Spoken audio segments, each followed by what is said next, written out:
Paul, I think, is also saying, imitate me in this idea of saying, imitate me to other people.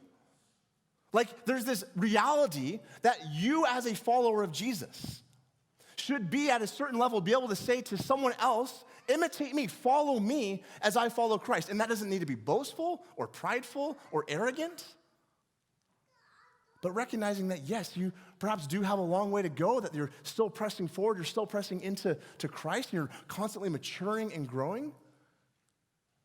But that the invitation for every single one of you in this room who is a follower of Jesus is to be able to say to someone else, imitate me as I follow Jesus.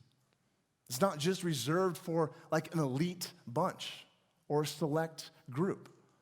Pastor Bob and I were kind of chatting through this. He was commenting on an earlier draft on this. And I was kind of originally saying that we should, it'd be nice if like most Christians or more Christians would want to have this sort of attitude. And Bob was like, no, we want 100% of Christians, every single follower of Jesus, to be able to say at a certain level to someone else, imitate me as I follow Jesus. Now, where kind of the rubber meets the road with this is that the moment you begin to say to someone else, imitate me as I follow Jesus, now all of a sudden there's some responsibility that begins to surface. Now I begin to be accountable to someone else.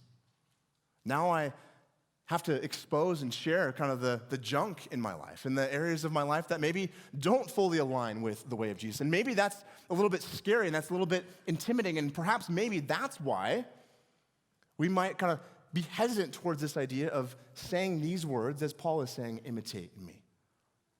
So yes, we want to be able to have godly examples that we follow, but in addition, I think the invitation of the Spirit is to say, are we living lives that are worthy of being copied, worthy of being patterned, worthy of being imitated?